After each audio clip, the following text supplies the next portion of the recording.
que fique claro, nenhum militar foi procurado pelo general Heleno. Nenhum militar foi pressionado. Nenhum. E que provas traz a defesa? As que estão aqui. Que provas traz o Ministério Público? Nenhuma. Eu sigo. O Ministério Público aponta que o general Heleno teria dificultado a transição do GSI, feito a contragosto. Não tem problema, nós trazemos aqui. General Penteado, chefe executivo, secretário executivo do GSI. Eu pergunto, por conta do cargo de Vossa Excelência, sabe ou tem conhecimento se ocorreram as reuniões de transição? Se houve a abertura das portas do GSI para o novo ministro assumir e entender o funcionamento do órgão? Houve 2 reuniões, houve 3. Na verdade, 2 das quais eu mesmo capitaneei. Eu indago, o senhor sabe dizer se essas reuniões foram tranquilas, se houve a passagem tranquila das informações ou teve algum tipo de atrito? Nenhum atrito, nenhuma resistência. Nós apresentamos o gabinete e tudo transcorreu normalmente do ponto de vista do secretário executivo. Nós temos outra testemunha que fez a transição, o secretário executivo adjunto, o brigadeiro Osmar Lutens. Eu indago, Vossa Excelência acompanha a transição do GSI para o governo Bolsonaro, para o governo Lula? O tempo todo. O tempo todo que o senhor fala é do começo ao fim, eu indago. Ele responde, desde o início da equipe que foi instalada, a equipe de transição até o final. Eu saí do GSI em janeiro de 2023, dia 2 especificamente. No que eu indago, o senhor sabe dizer quando mais ou menos foi iniciada essa transição? De imediato, quando foi instalada a equipe de transição, começou. Mas houve uma demora muito grande por parte do atual governo em definir quem seria o chefe do GSI. Mas nós já estávamos prontos. Não houve nenhum problema. Os documentos solicitados pela equipe de transição foram fornecidos sem qualquer percalço. E no que eu pergunto, essa seria a minha pergunta seguinte. O senhor notou ou mesmo houve alguma resistência ou não transparência por parte do general Heleno nessa passagem? Nesse processo de passagem para o general G. Dias? Do que ele responde, não. A orientação dele é que nós procedêssemos à transição normalmente. Nós fizemos algo em torno de 2 reuniões, com certeza. A terceira eu não tenho certeza que houve, mas uma foi conduzida pelo general Penteado, que era secretário executivo, a terceira eu mesmo conduzi no CCBB. Nessa reunião estavam, nessas 2 reuniões, com certeza o general Gonçalves Dias se encontrava. Nessa terceira, que eu tenho dúvida, mas eu tenho certeza que houve, mas nessa terceira estava lá o general Gonçalves Dias, representantes da Polícia Federal, representantes da BIM e o senhor Aloysio Mercadante. E todos os setores do GSI fizeram representados nessa reunião, que foi extensa. Qual prova o Ministério Público traz que o general Heleno dificultou, impossibilitou ou não deixou? Uma fala isolada dele que ele fala, procedi com a transição. Isso é prova de resistência? Ou isso é prova de que foi transparente? Ou isso é prova de que foi aberta as portas do GSI assim que houve essa resolução do governo? E aqui eu sigo. E um ponto interessante também, com os atos antidemocráticos, que eu vou começar a falar. Vejamos os pontos. Onde está a ligação, nas palavras do general Heleno, na reunião no dia 5 de julho, que o Ministério Público aponta, com a sequência de eventos do dia 8? Com quais manifestantes o general Heleno se comunicou durante sua gestão, ou no período de 1º a 8 de janeiro? Foram encontrados com manifestantes cópias dessa agenda, ou caderneta, que foi apreendida com o general? Qual foi o apoio financeiro, logístico ou de planejamento prestado pelo general Heleno a essa operação de deslocamento de 100 ônibus e 3.000 pessoas a Brasília? Há algum print, áudio, conversa telefônica ou movimentação bancária que implique o movimento do general Heleno? E aqui eu trago um ponto interessante, porque o Ministério Público aponta, mas foram mantidos inúmeros servidores do governo anterior. Nós provamos que 100 servidores ficam anos no GSI, e que eles são propriamente de campo. Mas doutor, mas os cargos de confiança quase todos ficaram. 15 assessores direto, de nível de DAS 4 e 5, deixaram o GSI nos primeiros dias de janeiro. O próprio brigadeiro Osmar Lutens saiu dia 2. Que provas traz o Ministério Público no sentido contrário? Ou somente alegações? Sobre a BIM paralela, não há dúvidas ainda que Augusto Heleno tinha plena ciência da configuração da BIM paralela e acompanhou as atividades dessa célula de contra-inteligência. Em suas anotações pessoais foram encontrados registros sobre a utilização da estrutura da BIM, como manuscritos de falar com o presidente, Vicente Cândido Novo Vacari, a BIM está de olho, e descrevia a PF preparando uma grande sacanagem. Todos esses excertos estão em páginas diferentes. Todos. Nenhum está na ordem. Não é um seguido do outro na mesma folha. É um em cada folha, em cada parte da agenda. Então aí fica fácil. Se eu pego frases isoladas e falo que tem envolvimento. Se eu pego frases espalhadas pela caderneta e digo que existe um vínculo lógico. que foi o que a Polícia Federal fez, levando o Ministério Público a erro. E aqui um ponto interessante. O general Heleno não foi indiciado no relatório final sobre a ABIN paralela. E aqui, nesse relatório da ABIN, que o Ministério Público também traz nas alegações finais para comprovar o desespero e a falta completa de provas, ele traz uma reunião ocorrida entre o presidente Bolsonaro, o general Heleno, Alexandre Ramagem e as advogadas de Flávio, para falar sobre aquele suposto esquema da rachadinha.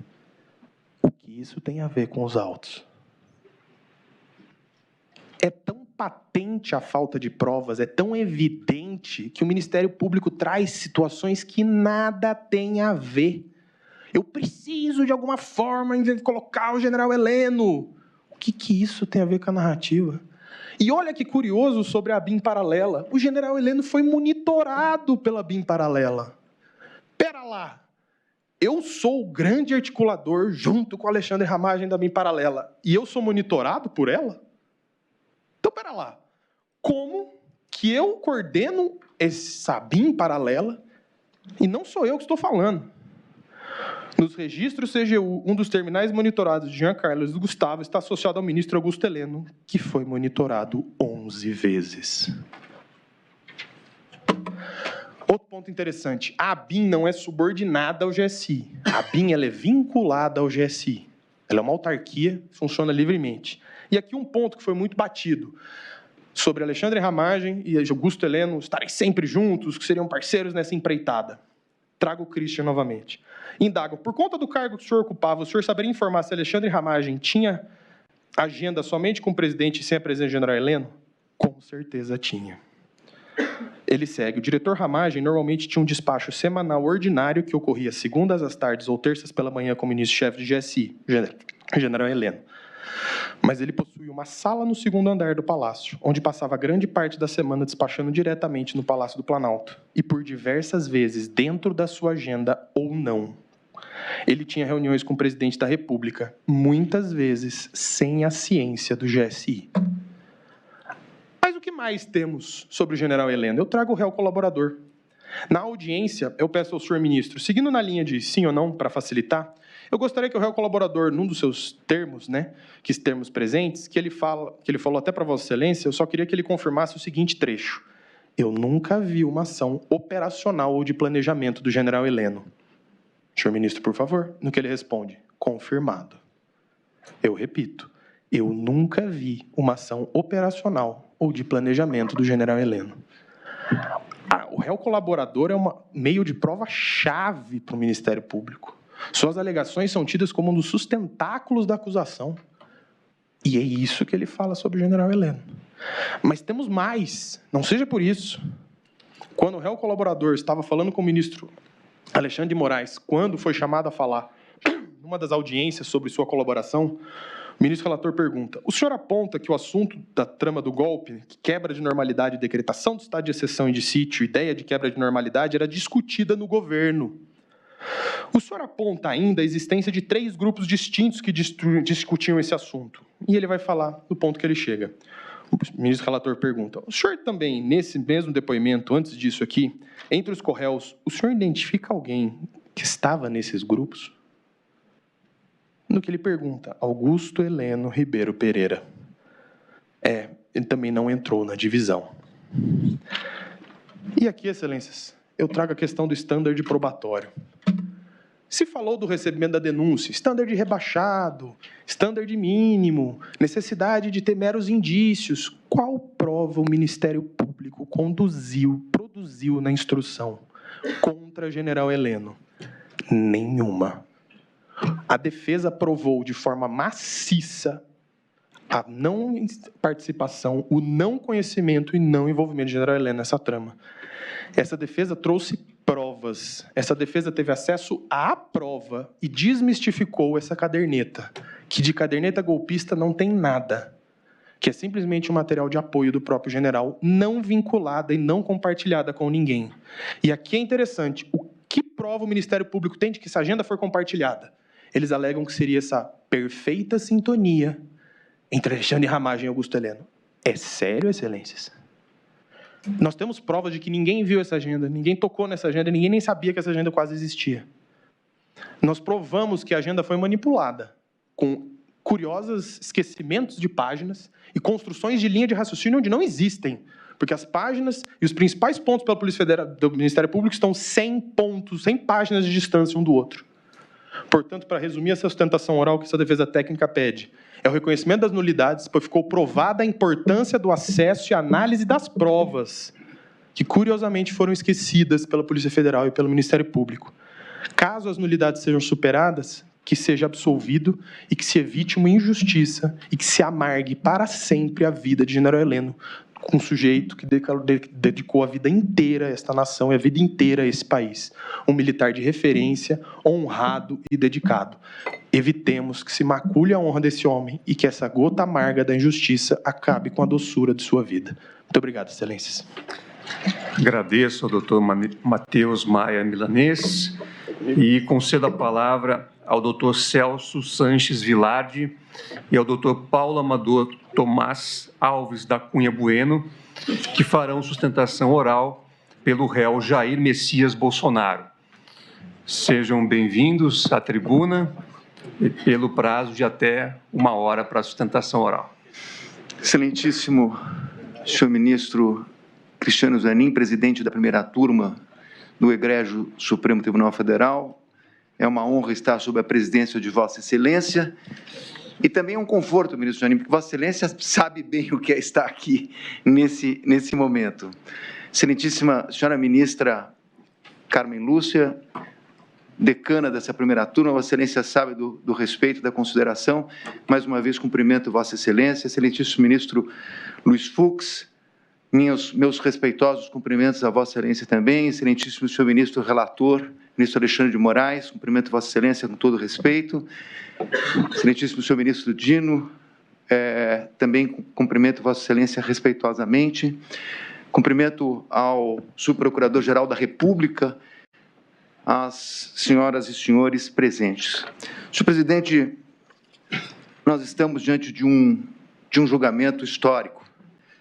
Histórico pela importância do tema subjacente, a própria acusação, a questão do Estado Democrático de Direito, por envolver um ex-presidente da República, por envolver outras pessoas, generais, por envolver tantas pessoas num processo que tem vários núcleos e que foi cindido. Um processo, senhor presidente, que tem início em relação ao ex-presidente da República, com base numa delação e numa minuta encontrada no celular de uma pessoa que hoje é colaborador da Justiça. Essa questão, esse é o epicentro, essa é a pedra de toque do processo. É a minuta e a colaboração. Daí em diante, o que aconteceu com a investigação da Polícia Federal e depois com a denúncia do Ministério Público, é, na verdade, uma sucessão inacreditável de fatos.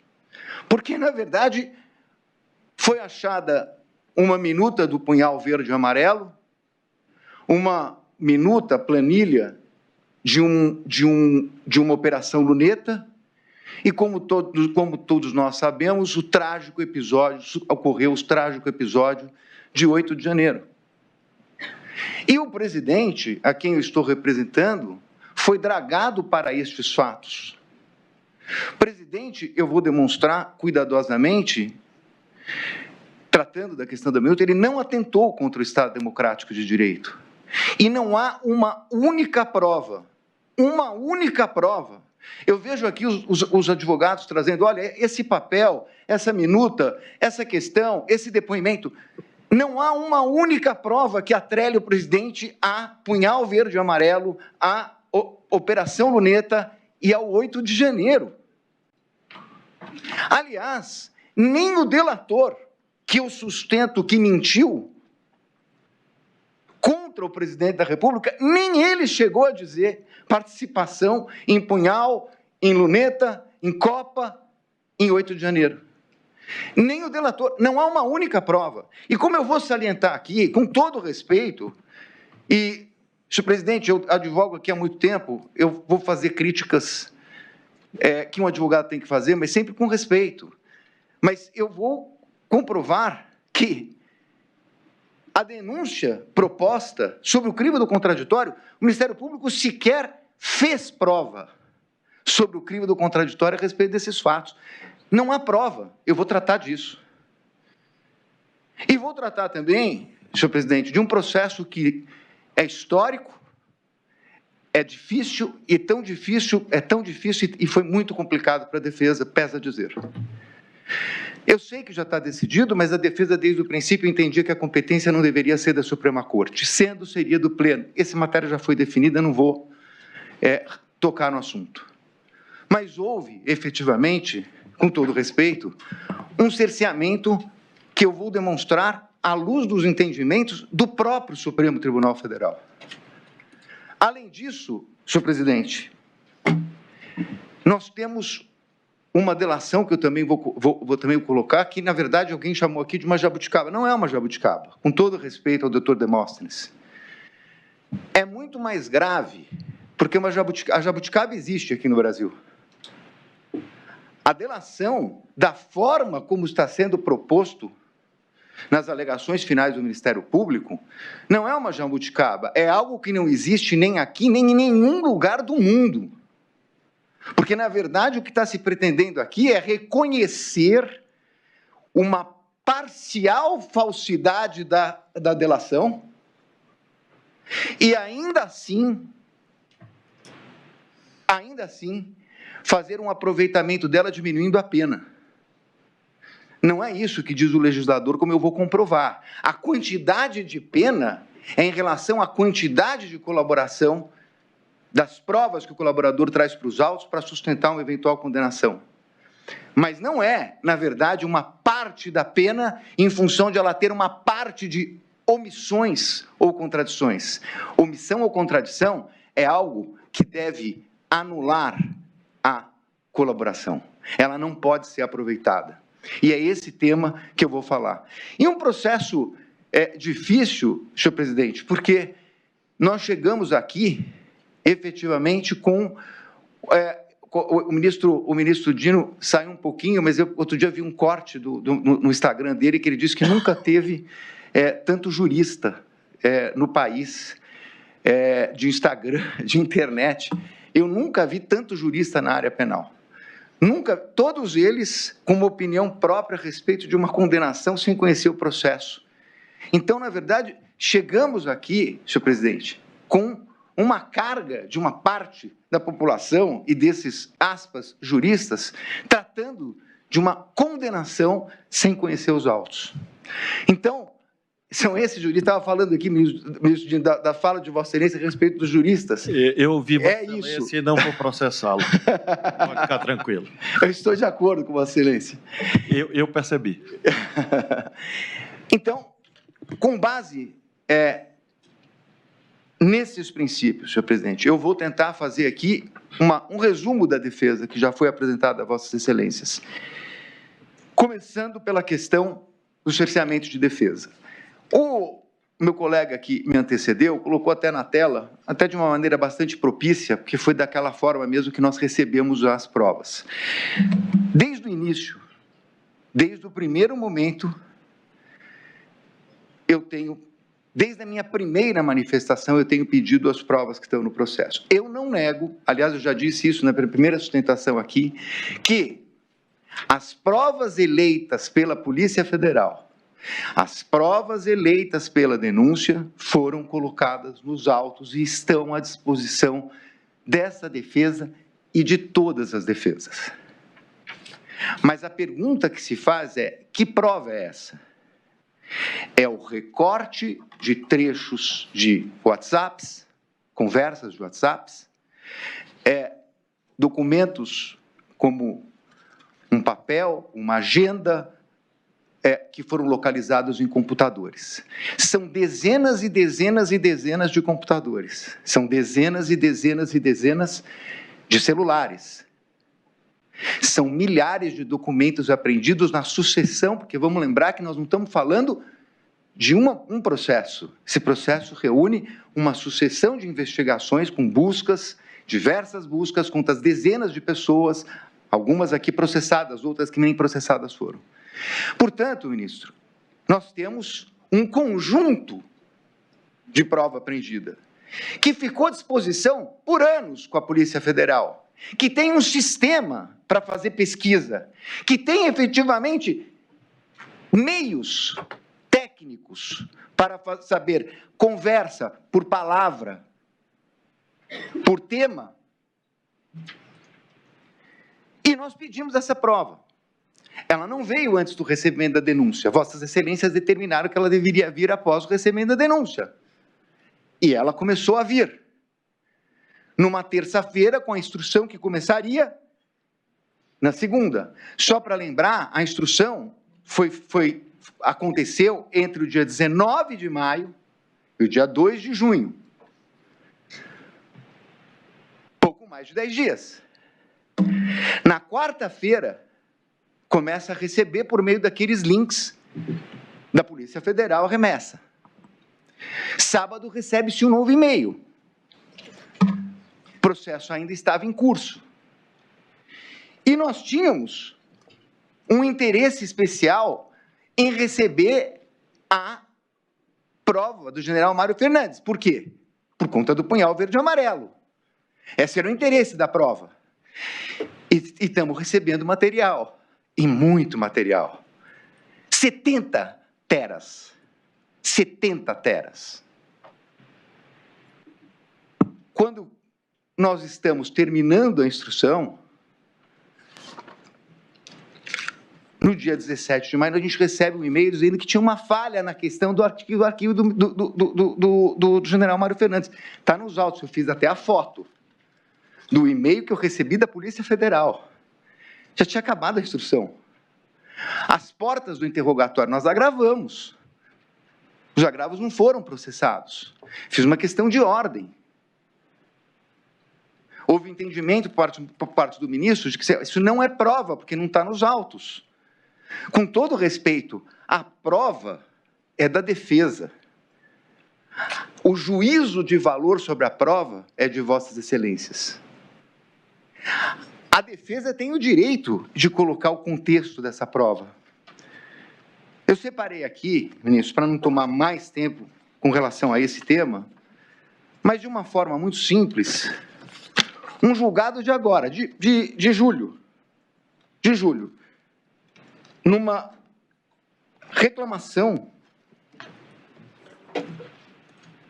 julgada pelo ministro Gilmar Mendes. Como Vossas Excelências sabem, como eu estou falando aqui para o público, reclamação é, na verdade, algo que se concede no Supremo Tribunal Federal em função da reiterada jurisprudência do Supremo Tribunal Federal.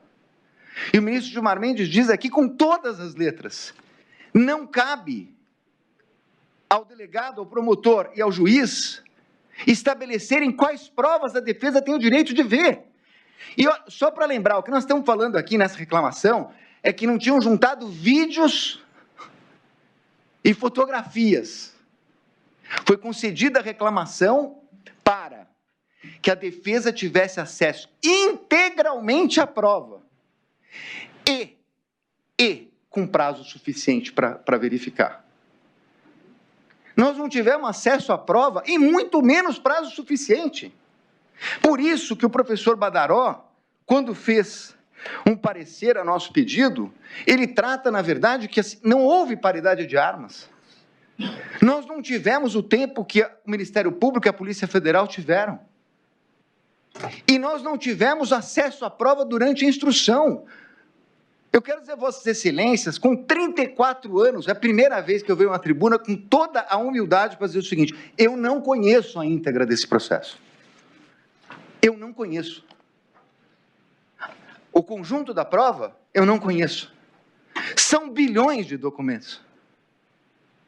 Numa instrução de menos de 15 dias, seguida de interrogatório. A instrução começou em maio, nós estamos em setembro. 15 dias de prazo para o Ministério Público, 15 dias de prazo para a defesa. Não conheço. E, porque não conheço, não pude questionar, como disse o professor Badaró, a cadeia de custódia da prova. Que é algo que, Vossa Excelência sabe, ministro Fux, começou na jurisprudência das Cortes Penais, mas hoje está na lei. Não houve possibilidade. Como se analisar uma cadeia de custódia se nós não conseguimos baixar durante o tempo. Além disso, nós tivemos também a cisão do processo, que é efetivamente normal, aliás, desejada, impossível ter um ato com todos os réus desse processo, foi dividido em núcleos. Mas a divisão em núcleos, ela não tira os contornos de um processo penal que tem uma única denúncia. Uma única denúncia. E os réus, o interrogatório, ministro Zanin, como Vossa Excelência sabe, é meio de defesa. Aliás, já há algum tempo houve a modificação para colocar o interrogatório em último lugar no processo de instrução, para que o réu pudesse se defender da prova contra ele produzida, porque antes era no primeiro momento. Bom, mas se o interrogatório é um meio de defesa, e se ele também é um meio de prova, como está consubstanciado na jurisprudência dos tribunais, então é natural que cada defensor possa fazer perguntas para os demais acusados. E é nesse sentido que eu trouxe também um julgado do ministro Toffoli, em sede de um habeas corpus, em que ele coloca claramente o seguinte: sendo o interrogatório um ato de produção de prova, o interrogatório de um corréu é testemunho e, portanto, ele deve se dar sob o crivo do contraditório. E, sob o crivo do contraditório, ele determina a possibilidade de pergunta das partes. Mas nós não pudemos perguntar. Eu requeri, também agravei, também não foi processado. Nós não pudemos. Isso é algo inusitado. Feitas essas considerações preliminares, eu vou tratar, sem perder muito tempo, porque eu já também falei isso na primeira parte da minha sustentação, sobre a questão da delação. A questão da delação, na verdade, eu não sei se foram 11, 15, 16 depoimentos, ministro Fux, com Vossa Excelência tinha feito a pergunta, é ele que realmente foi chamado para depor 11, 12, 13, 14, 15, 16 vezes. Mas, nas 16 vezes, ele mudou de versão diversas vezes. E isso não sou eu que estou dizendo. Na verdade, o Ministério Público Federal e a Polícia Federal, no último relatório de novembro, quando se disse que ele tinha inúmeras omissões e contradições. Portanto, na verdade, ele apresentou uma versão e ele alterou essa versão. Mas, para além disto, agora, durante o seu interrogatório, eu fiz a pergunta a respeito de um perfil de Instagram. Falso. Gabriela R. Aonde está esse perfil do Instagram? No celular dele. Eu juntei isso no processo. No celular dele, com a senha. Então, vem essa conversa. Não é ata, com todo respeito ao professor Bittencourt, professor de todos nós. Não tem ata. Não tem. O que tem é uma conversa em que ele está revelando a delação para terceiros. O que tem é mais uma conversa em que ele está, na verdade, questionando a sua própria voluntariedade. Ele diz que foi dirigido, ele diz que foi induzido, ele disse que não tinha golpe por parte do Bolsonaro, mas que a autoridade queria conduzir para isso. Isso está escrito. E, aliás, isso também não é uma novidade, porque isso já tinha saído lá na primeira matéria da Veja, são praticamente as mesmas frases. É que lá ele disse que foi um desabafo. Agora ele repete as mesmas frases, o que coloca em xeque a sua voluntariedade. Mas aí, senhor presidente, vem algo que aqui se falou o seguinte: não, está sendo investigado. Está sendo investigado. Realmente tem um inquérito para isso. Mas não precisa ser tão bem investigado, porque meu escritório, a minha equipe, que não tem nenhum investigador, nós conseguimos descobrir fatos só usando a internet. Não precisa de tanta investigação. Porque, por exemplo, a Meta, que estão dizendo que não mandaram coisa, a Meta mandou da onde vieram os códigos dos computadores que utilizaram. A Meta disse quem abriu o perfil. Perfil falso, tratando de delação com o advogado do processo. A Meta diz de onde vem. Foi aberta por um e-mail que pertence ao colaborador. Um e-mail que pertence a ele há mais de 10 anos. A Meta também diz, ela não é uma quebra de sigilo, mas a Meta dá lá o número, perdoe a minha ignorância, eu não sei o nome se é código, enfim, tem um código que a Meta manda que você coloca na internet para saber o seguinte, de onde veio? A internet não diz, efetivamente, veio aqui do celular do Celso, que está no Supremo, mas ela dá a localização aproximada. De onde veio essas mensagens? Do condomínio do colaborador. Do condomínio do colaborador. Então, que conversa é essa? Aí é perguntado, é chamado, antes do julgamento, o senhor tem esse perfil? Não, eu não tenho. O que foi isso? Uma montagem. Não, não é uma montagem. O celular é dele, ele que criou esse perfil. A localização da casa dele é a que manda os sinais eletrônicos. E mais do que isso, a senha e o perfil estão colocados no celular dele, que foi apreendido lá atrás, não é de agora. Então, a prova que ele usou isso, ela é absolutamente indiscutível. Se vão fazer investigação para punir alguém, isso eu não sei. Agora, o que mostra isso? Que esse homem não é confiável. É tão simples quanto isso. E aí, o que temos, na verdade? Porque eu estou ouvindo, seja pela imprensa, seja em todos os lugares, tratar-se do seguinte, não, a prova independe do colaborador. A Polícia Federal tem todas as provas. Ora, o colaborador ele era importante antes de ser desmoralizado. Agora que ele está desmoralizado, porque pego na mentira pela enésima vez. Não é pela primeira vez, pela enésima vez. E agora com duas questões. Ele rompeu a delação formalmente, porque ele, na verdade, rompeu o contrato, ele mentiu e ele colocou sua voluntariedade em xeque. Mas, da onde surge, e aí vamos falar da questão da minuta, da onde surge a questão de prisão de ministros e prisão do ministro Alexandre de Moraes? Do depoimento dele. A denúncia reproduz isso. A denúncia fala, confirmou o ajuste realizado por Jair Bolsonaro, que mantinha a prisão do ministro Alexandre de Moraes. O tal do enxugar a minuta é do delator. Isso não sou eu que estou dizendo, é a denúncia.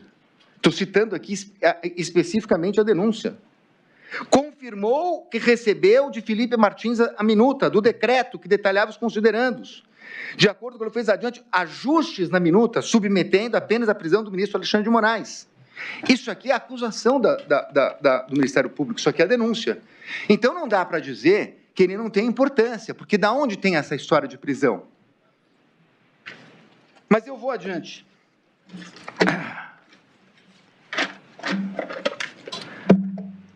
O mérito. Senhor presidente, a prova produzida pela defesa demonstra que o presidente Bolsonaro determinou uma transição. A prova determina que ele, além de determinar uma transição, ele autorizou. Eu acho essa questão muito importante. O novo ministro da Defesa estava tendo dificuldade para falar com os comandantes militares. Em dezembro, no início de dezembro, os comandantes não estavam atendendo o então nomeado ministro da Defesa pelo presidente Lula. Ele liga para o presidente Bolsonaro, que não só o ajuda, como determina que ele fosse recebido para fazer o quê? A transmissão do cargo que aconteceu em dezembro. Todas as testemunhas, o governador de São Paulo, senadores, deputados, falam a respeito da transição. que foi efetivamente determinada. Essa é a prova dos autos. Mas nós temos aqui uma acusação, que eu disse no início, que é uma acusação contraditória. Eu já vi, ministro Zanin e Vossa Excelência, tantas vezes quanto eu, que nós sabemos que existe um princípio que a denúncia não pode conter acusações alternativas. Mas nós também sabemos que, embora não possa ter acusações alternativas, elas não são tão raras, elas não são tão incomuns, elas acontecem. E por uma questão até de objetividade, de garantia do processo, não se anula toda denúncia que tem uma acusação alternativa. Deveria, mas não ocorre. O ponto aqui é que nós não temos uma denúncia alternativa, nós temos uma acusação alternativa, que, na verdade, consta aqui, foi reproduzida pelo eminente professor Paulo Gonet. Diz a denúncia: o golpe não se consumou, uma vez que, não obstante tentado e insistentemente pelos denunciados, não obteve a adesão dos comandos do Exército e da Aeronáutica, o empenho em cooptá-los para o empreendimento criminoso e, portanto, para consumar o golpe, assumiu diversas formas envolvendo ataques virtuais aos militares de alta patente que mantiveram, enfim, as Forças Armadas fiéis à vocação democrática.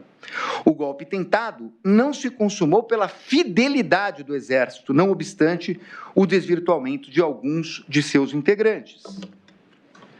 Pois bem, se nós estamos falando numa tentativa não consumada, que eu estou lendo aqui, até porque eu considero essa palavra tentativa inapropriada no crime de atentado, mas, de qualquer maneira, se nós estamos falando de não se consumou por questões dos militares, então nós estamos tratando claramente de 7 de dezembro, da reunião de 7 de dezembro. Claramente a respeito da reunião de 7 de dezembro. Mas, enquanto isto,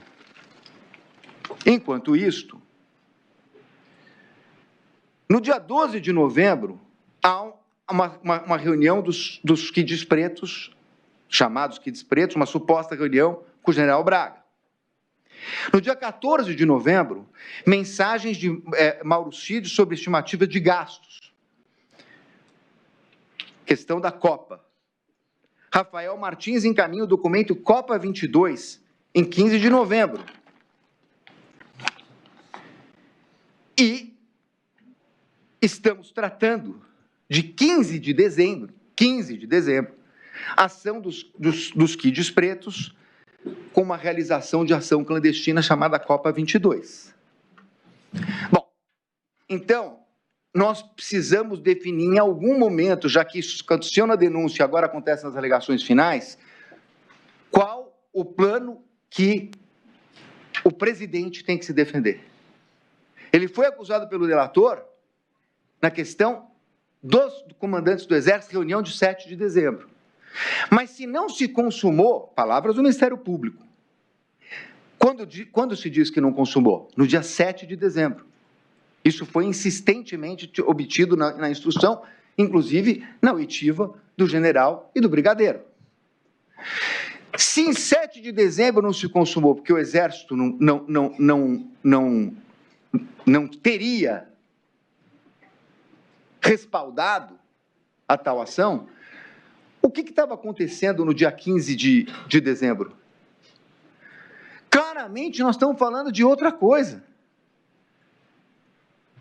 Então, se a acusação levou uma minuta, como disse o procurador, que eu vou provar que não é uma minuta, para os comandantes do Exército, e eles não apoiaram, e aí, portanto, não teria tido o golpe, o que estava acontecendo no dia 15 de dezembro? Aonde está o 8 de janeiro? Porque, então, na verdade, nós estamos falando de sucessão. Era um golpe, passou a ser outro e passou a ser outro? Não é isso que está na denúncia. Eu estou demonstrando aqui no que está escrito. Aliás, uma fala do procurador com data vênia, mas absolutamente contraditória, diz o seguinte: o golpe não se consumou pela resistência do Exército e da Aeronáutica, mas atingiu seu auge, aspas, atingiu seu auge com a perseguição de pessoas. Bom, mas se ele não se consumou, como é que ele atingiu o seu auge? Ele não pode. Então, e aí eu explico muito facilmente. Porque, na verdade, o presidente Bolsonaro não tem absolutamente nada a ver com punhal verde e amarelo, com Copa 22, com absolutamente nada com o 8 de janeiro. Absolutamente nada com o 8 de janeiro. Senhor presidente, no relatório do eminente relator, constou que nós tivemos, em relação ao 8 de janeiro, nós tivemos 682, 683 julgamentos do 8 de janeiro. Eu peguei um para colocar nas alegações finais com as alegações do Ministério Público, fazendo um confronto de denúncia. Nós estamos tratando de crime multitudinário, que, segundo a doutrina, seria o crime de uma espécie de alma coletiva, de um estouro em que uns copiam os outros, crime multitudinário, que me parece que foi o entendimento dessa primeira turma para esses casos de 8 de janeiro. Para além de não haver provas, para além de não haver qualquer tipo de provas, nós temos uma questão de ordem jurídica. A instigação no direito penal, seja do ponto de vista doutrinário, seja do ponto de vista jurisprudencial, e o professor Oswaldo Dweck, que fez um parecer para a defesa que foi juntado aos autos, trata disso com muita propriedade, professor titular da Pontifícia Universidade Católica de São Paulo, determinando que instigação se dá para pessoa ou pessoas determinadas em relação a fato ou fatos determinados. Essa é a possibilidade jurídica de instigação. Então, o Ministério Público, apesar de não falar diretamente, é outro problema da denúncia e das alegações finais, está acusando de uma instigação a ato de 8 de janeiro para pessoas indeterminadas e para fatos criminosos indeterminados. Juridicamente, essa acusação não é possível. Juridicamente, essa acusação não é possível. Antes de sair do Brasil, o presidente, não vamos achar que o mundo vai acabar. Vamos para o tudo ou nada? Não. Não tem tudo ou nada. Não é o caso de ficar atacando instituições ou grupos.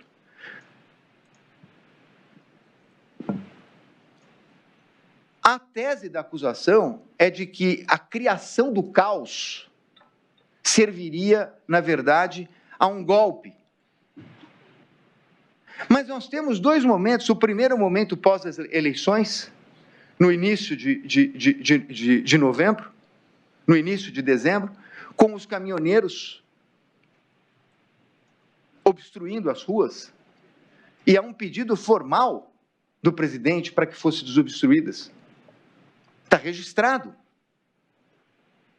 Aquilo seria efetivamente os ingredientes para o caos, de parar o país. E ele pediu para desobstruir. E também colocou essa mensagem antes de viajar para o exterior. Então não há uma prova, não há um elemento. E mesmo assim se fala, agora vejam a dubiedade da acusação. Em um momento se fala numa instigação, em outro momento na peça da acusação se fala em dever de garante. Dever de garante, com todo respeito, só até 31 de janeiro. Porque não tem dever de garante a partir de 31 de dezembro, perdão. Não tem dever de garante a partir de janeiro. E a prova a respeito disso demonstra que o próprio ministro nomeado, ministro do Exército, disse que os acampamentos tinham tido uma expressiva diminuição. Não tem um e-mail, não tem uma comunicação, não tem uma pessoa que atrele o presidente ao 8 de janeiro, ao punhal, não tem nada. A denúncia está baseada num general que imprime uma minuta no Palácio, e no mesmo dia vai ao Palácio do Alvorada. Essa é a prova. Não existe absolutamente nada. Esse caso vai crescendo. Ele vai crescendo para colocar o presidente no 8 de janeiro. 680 processos, mais de 500 acordos de persecução penal. O acordo de persecução penal não tem que falar a verdade? Onde está nesses acordos que Bolsonaro é o instigador, o chefe? Instigação de pessoas indeterminadas. Então, senhores ministros, para terminar a minha parte, eu vou tratar daquela que eu considero a acusação inicial, a gênese da acusação. A palavra do delator, como eu já disse aqui, que é a questão da minuta, entre aspas. Em primeiro lugar, nós precisamos deixar algo absolutamente claro aqui. A tal minuta é uma peça encontrada no celular do colaborador, que em seus depoimentos disse que não transmitiu a ninguém. Nessa peça há algumas digressões e um final que fala em GLO e estado de sítio. Peça que foi encontrada no celular do colaborador.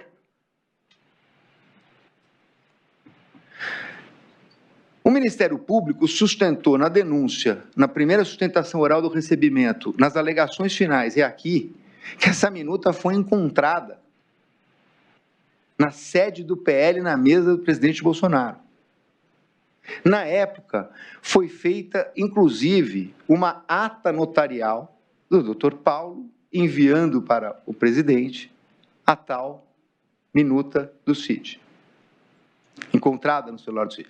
Se ele tivesse, me parece que ele não precisava receber aquilo. Mas há uma ata notarial. E chega a ser pueril imaginar que ele foi para os Estados Unidos, voltou e deixou uma minuta na mesa. Ele, na verdade, tem uma conversa entre cliente e advogado que foi mandado para ele. Então, em primeiro lugar, é isso. Em segundo lugar, o presidente disse, como disseram o ministro do Exército e o brigadeiro, chefe da Aeronáutica e chefe do Exército, general e o brigadeiro, que houve uma conversa no dia 7/12. Houve uma conversa no dia 7/12. Doutor, me perdoe, apenas porque eu fiquei em dúvida. Vossa Excelência alude o tempo todo a ministro do Exército. Como esse ministério não existe, o senhor está falando de quem exatamente? Eu estou falando do chefe do Exército, me desculpe. O Freire Gomes. Freire Gomes, perdão. Obrigado. É porque eu fiquei na dúvida. O ministro da Defesa. O ministro da Defesa, mas você tem razão. Eu estou falando do chefe do Exército e do chefe da Aeronáutica na reunião do dia 7. Sendo importante dizer que o chefe da Aeronáutica não estava em dezembro, porque ele viaja no final de novembro e, portanto, em dezembro o chefe da Aeronáutica não estava. Mas, como quer que seja, houve uma reunião com o ministro da Defesa, agora sim, vocês têm razão, com o ministro da Defesa e com o chefe do Exército. Pois bem,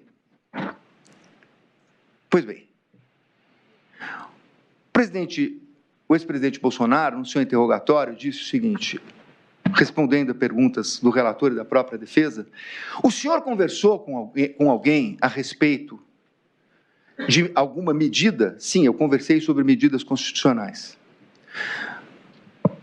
Vossas Excelências poderão dizer, era cabível, como disse o Ministério Público, uma conversa a respeito de uma decretação de estado de sítio ou de GLO? Não, não era cabível. E não foi feita. Não foi feita. Daí a se dizer que houve modificação de minuta para prender, isso é a palavra do delator. Isso é a palavra do delator, isso não aconteceu. Então, senhores ministros, nós precisamos, com a importância que tem esse julgamento, tratar a respeito dos artigos que estão na denúncia, o 359 LM. Porque aqui o procurador está falando de um iter criminis distendido. Na verdade, é uma distensão que bate o recorde mundial, porque, na verdade, nós estamos falando de algo que nunca foi visto, de um iter criminis que dura mais de ano. Pois bem, ambos os artigos tratam de violência ou grave ameaça. Com todo respeito, como disse o professor Dweck, não é possível do ponto de vista jurídico. E agora, ministro, senhores ministros, eu vou encampar a tese da acusação.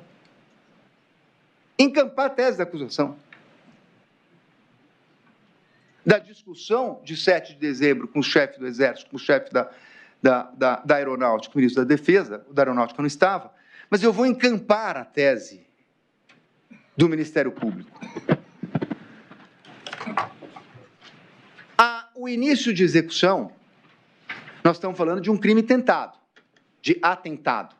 E, portanto, na verdade, a mera tentativa é que configura a própria consumação do delito. Um crime de atentado. Mas esse crime de atentado não é porque de atentado que ele não tem um início de execução. Ele tem um início de execução. Ele tem um primeiro ato de execução. O que se quer, na verdade, aqui é dizer que a reunião, a live que deu margem à investigação do TSE, a reunião ministerial, a reunião com os embaixadores e a reunião de 7 de dezembro, estes fatos seriam, na verdade, o início de execução do crime de atentado. Mas sem violência e grave ameaça? Aonde está a violência ou grave ameaça? Dir-se-á, bom, mas se houver a violência física, a grave ameaça física, o golpe estará consumado. Mas não é por isso que nós não temos, porque qualquer delito no direito penal tem o início da execução. Nós temos que ter um início da execução. Então, diz o professor Dweck, teria que ser a assinatura, a concordância entre eles, a partir do que, mesmo antes de se pegar nas armas, existiria, pelo risco ao bem jurídico, o início da execução. Só que, senhores ministros, dizer que o crime de abolição do Estado de Direito começou numa live sem violência é subverter o próprio Código Penal.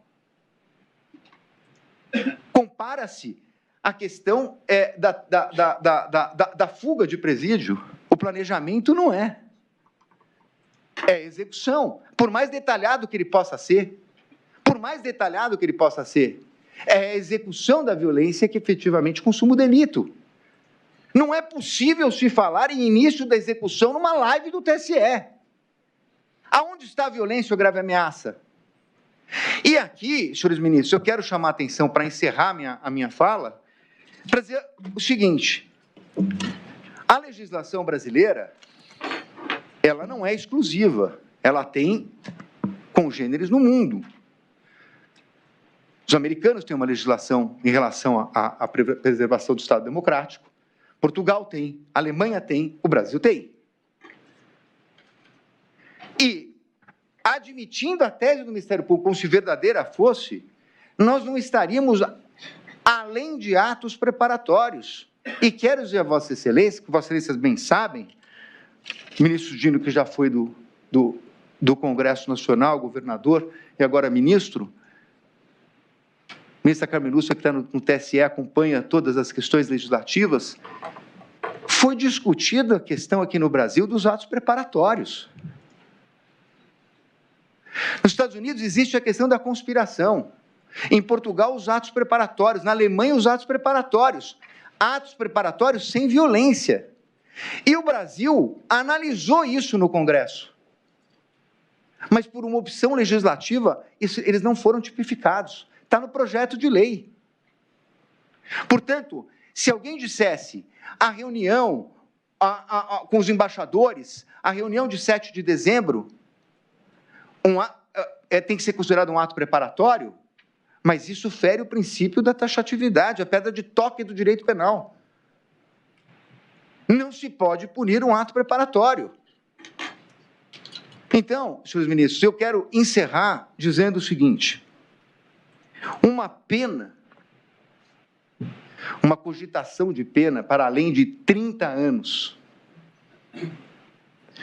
para um fato específico, que foi trazido por um delator, que é a reunião de ministros de Estado, de novo estou confundindo, do ministro de Estado, dos chefes das Forças Armadas, e um presidente da República, sem nenhum ato, sendo que o general, que é citado como testemunha de acusação, num procedimento de acareação, respondendo a uma pergunta do ministro Luiz Fux, diz claramente: nós tivemos aquela conversa e depois daquela conversa o presidente nunca mais tocou naquele assunto. O assunto foi encerrado na conversa de 7 de dezembro. Então, um assunto encerrado, gerar uma pena de 30 anos, não é razoável. O que está acontecendo é, numa tese trazida pela Polícia Federal, pelo Ministério Público Federal, é trazer para algo que fala de crimes contra a vida, de eliminação de pessoas, de assassinato de pessoas, e do 8 de janeiro, que não precisamos dizer o que foi. São esses dois fatos que trazem o contorno para uma acusação tão grave. E nesses não há prova. Agradecendo a atenção de Vossa Excelência, eu vou passar a palavra para o meu colega. Muito obrigado, senhor presidente. Obrigado. Excelentíssimo senhor ministro Cristiano Zanin, presidente da Egrégia Primeira Turma do Colégio do Supremo Tribunal Federal, excelentíssimos senhores ministros e ministra, membros da mesma, doutor representante do Ministério Público Federal, agradeço a atenção de Vossas Excelências e dou continuidade à fala do meu colega, do meu antecessor, doutor Celso Sanches Vilardi. Inicialmente, gostaria de observar as questões relacionadas diretamente à imputatio delicti, que são o baricentro desta acusação. De fato, a acusação gravita em torno da imputação do crime de golpe de Estado ou de abolição violenta do Estado Democrático de Direito. Ambos esses delitos, excelências, eles têm, na sua configuração, na sua elaboração, no seu enunciado do tipo penal, um traço comum, que é a forma vinculada. Ambos exigem que a conduta seja desenvolvida só e somente mediante atos de violência ou grave ameaça. Essa exigência, ela representa, na essência, uma garantia ao próprio cidadão, especialmente em crimes de conteúdo político, como no caso vertente. E isso por quê? Vejam, Vossas Excelências, temos ali o crime de golpe de Estado. Tentar depor, mediante violência ou grave ameaça, o governo legitimamente constituído. Se nós subtraíssemos essa oração explicativa, onde é colocada a violência ou grave ameaça como conduta pré-estabelecida, teríamos um tipo penal redigido da seguinte forma: tentar depor o governo legitimamente constituído. Ou seja, teríamos um tipo penal extremamente aberto e com uma perigosa amplitude, notadamente em delitos políticos. Nós sabemos que em situações como essas, em que o tipo penal não obedece ao princípio da certeza, corolário do princípio maior, que é o princípio da legalidade, ficamos sujeitos a, em momentos de instabilidade política, vermos um tipo penal transformado em arma. Imagine, Excelência, se tivéssemos o tipo penal desconsiderando essa forma vinculada, estaríamos sujeitos a processar e condenar indivíduos que fossem se manifestar pelo pedido de impeachment de presidentes da República, como aconteceu no passado. O Código Penal soviético, é conhecida essa história na doutrina de direito penal, previa um tipo penal exatamente desta forma, atentar contra o Estado soviético. E é conhecida a história, Jiménez de Assua conta, do indivíduo que foi processado e condenado sob essa acusação, simplesmente por urinar na parede do Kremlin. É extremamente perigoso que desvinculemos, e o que a denúncia hoje tenta fazer é desvincular a forma vinculada que o delito estabeleceu como garantia ao cidadão. Ora, aonde está? Por mais que nós tenhamos aqui uma denúncia exaustiva, estendida, que vem, que utiliza e emprega adjetivos fortes, e foi o que se fez, não é possível tergiversar e acreditar que, em algum momento, há um elemento que aponte ao ex-presidente Jair Bolsonaro um ato violento ou um ato de grave ameaça, atendendo, assim, à exigência do tipo penal.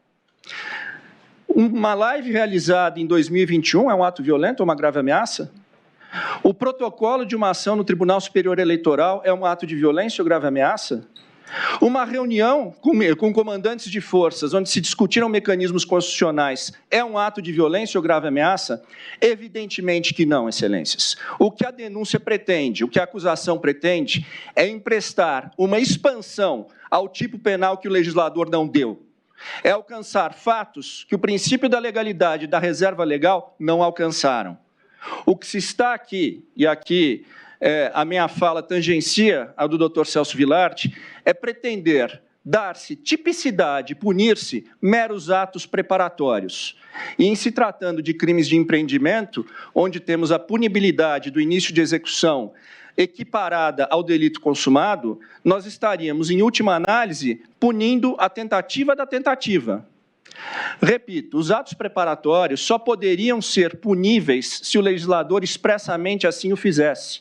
E nós encontramos na nossa legislação essa técnica. Nos crimes de terrorismo, está lá a previsão. Criminalizaram-se os atos preparatórios aos crimes de terrorismo. Isto não aconteceu nos crimes contra o Estado Democrático de Direito. De sorte que emprestar-se uma expansão que em momento algum o legislador concordou é violar um princípio maior do direito penal, que é o princípio da reserva legal. De fato, me parece que o epicentro dos defeitos dessa acusação descansam efetivamente na questão da conduta que é imputada ao ex-presidente Jair Bolsonaro, numa distorção da forma com que é interpretado o tipo penal. Indo adiante aqui, se não considerarmos que esses fatos, nesse iter criminis estendido, são atípicos ou meramente atos preparatórios, se superarmos esta interpretação, esta linha de interpretação, é necessário ainda analisar-se a questão sob o ponto de vista do Instituto do artigo 15 do Código Penal. E observo que essa é uma consideração de caráter estritamente subsidiário para que não se diga que o ex-presidente pretendeu cometer algum crime e simplesmente retornou. Não. É uma constatação subsidiária e de cariz objetivo. Vejam, Vossas Excelências, se a denúncia sustenta que o início de execução dos crimes apontados se deu por ocasião da reunião do presidente Bolsonaro no final de dezembro com os comandantes de força, não ministros, com os comandantes de força... Me perdoe, final de dezembro, qual reunião é essa? As reuniões final de 2022. Ah, tá. Novembro, dezembro de 2022. O senhor fala da mesma do Dr. Celso, então. Exatamente. Obrigado. Onde teria se discutido a questão das minutas. A do dia 7, no caso. Isso. Ok, obrigado. Se o início de execução se dá neste momento, é evidente, Excelências, que passa-se a considerar, é mister considerar, por que efetivamente não se foi adiante nisso. Ora, é evidente que, à luz do artigo 15 do Código Penal, quem desiste voluntariamente do início da execução do delito responderá apenas pelos atos já praticados. Está efetivamente, pela análise dos fatos posteriores a tal reunião, evidenciado que o ex-presidente, além de não pretender dar golpe de Estado, não teve nenhum intuito em ir adiante com o projeto criminoso apontado na denúncia. E por que isso? A análise dos fatos posteriores indica. Vejam, Vossas Excelências. Bem, falava-se que em tais reuniões se discutia estado de defesa e estado de sítio. Estado de defesa e estado de sítio são atos protocolares previstos na Constituição.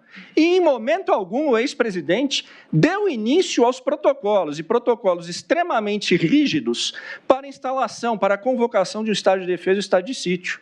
Ele deveria, preliminarmente, convocar o Conselho da República, composto por mais de 20 membros, muitos deles ministros de Estado, convocar o Conselho de Defesa, composto por 9 membros, também muitos ministros de Estado, e, após isso, submeter o decreto, seja de estado de sítio ou de defesa, à aprovação do Congresso Nacional. Eu insisto em dizer, e acho fundamental que tantos quantos escutem essa sustentação oral, Percebam que um estado de defesa e um estado de sítio são dos atos mais colegiados da nossa legislação. Eles não são, como se pode pensar, um ato de força unilateral do presidente da República. Pela gravidade deles, é exigido esse alto grau de colegialidade. E é indiscutível que o ex-presidente, em momento algum, deu início aos protocolos para a convocação dessas medidas excepcionais. Ora, também, para além disso, não se tem um elemento que ateste que ele estava na iminência ou que pretendia fazê-lo. Não se tem um rascunho, não se tem um mínimo de identificação de que se pretendesse adiante com isso. Ora, em segundo lugar, a denúncia diz, não foi adiante porque o comandante do Exército e o comandante da Marinha não pretendiam, não aderiram a esse intento. Isso não seria um óbice ao presidente. Aliás, se fosse, não seria um óbice em primeiro lugar, porque Estado de Defesa e Estado de Sítio não são atos militares, são atos do Congresso. Mas se ainda se pensasse que isso seria um óbice, ele seria evidentemente facilmente superado. E superado de que maneira? É uma prerrogativa legal do presidente da República a nomeação e também a substituição dos comandantes militares. Está lá disposto expressamente, artigo 4º da Lei Complementar 97 de 1999. O que se quer dizer com isso? Bem, se o ex-presidente pretendia, de fato, decretar um estado de sítio ou de defesa e houve a reticência dos comandantes da Marinha, da Aeronáutica e do Exército, bem, ele não esgotou os meios para levar adiante, então, o seu intento original, porque bastava-lhe, mediante um simples despacho, substituir estes comandantes reticentes por nomes que previamente fossem aderentes a esse projeto.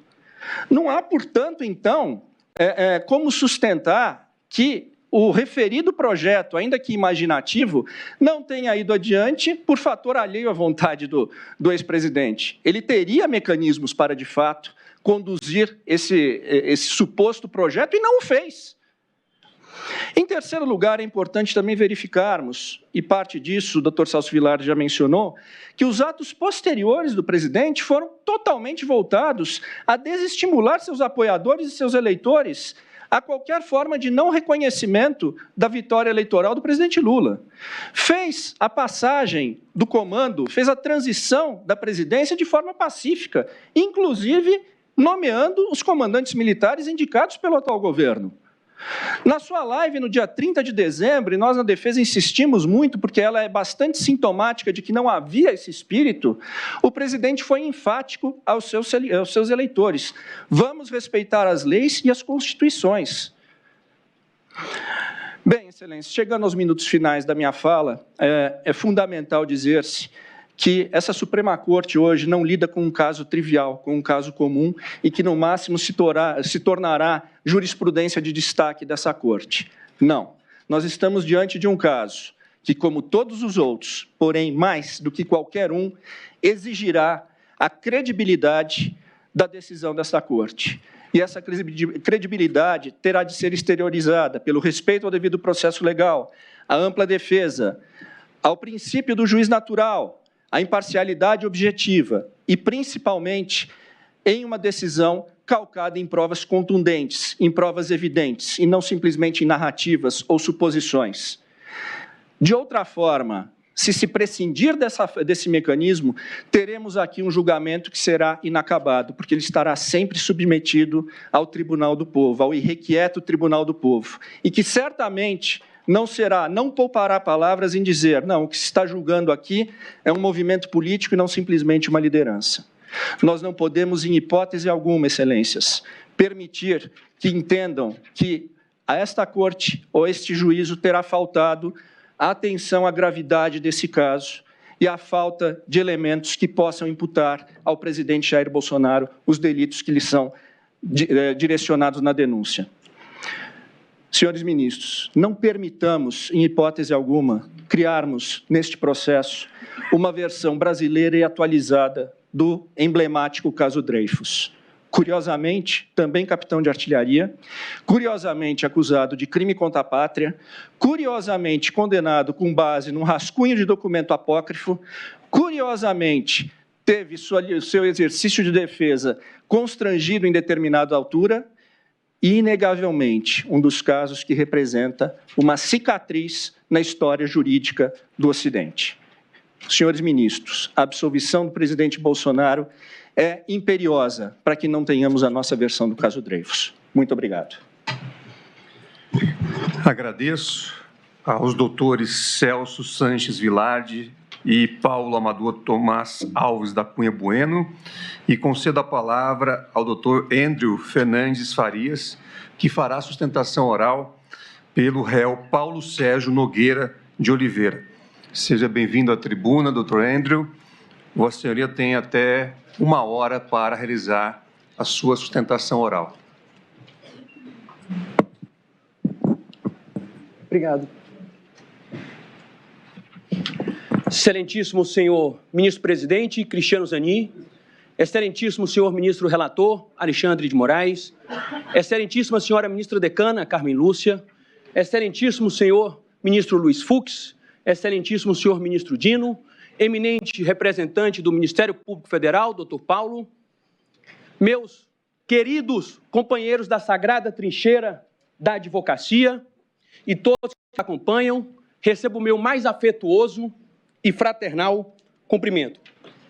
Eminentes ministros, eu venho a esta tribuna da Suprema Corte com a mesma confiança do moleiro de Sanssouci, com uma confiança inabalável nas instituições do meu país, para restabelecer a verdade, o direito e a justiça para o meu querido conterrâneo, general Paulo Sérgio Nogueira de Oliveira. Que a situação do general Paulo Sérgio, eminente ministro Fux, é uma situação singular, eminente ministro Alexandre de Moraes. E por qual razão?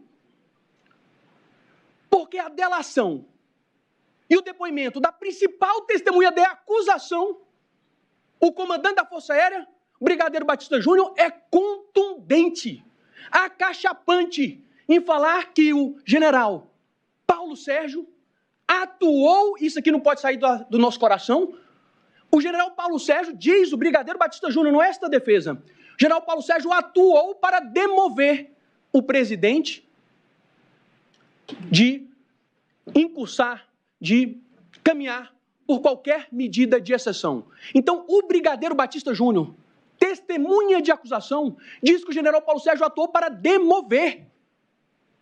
A inocência do general Paulo Sérgio, segundo a delação, segundo o depoimento da principal testemunha de acusação, é manifesta. E aqui é impossível não se recordar, eminente ministro Dino, eu me lembro da graduação, da época da graduação, eminente ministra Carmen. E aí a gente empolgado, e os professores falavam das defesas de Cícero. E tem aquela clássica defesa de Cícero que dizia, uma coisa é maldizer, outra é acusar.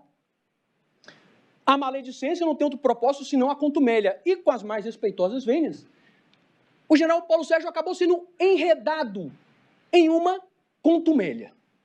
Mas que a prova dos autos, a instrução judicial, demonstrou de forma inequívoca a sua inocência.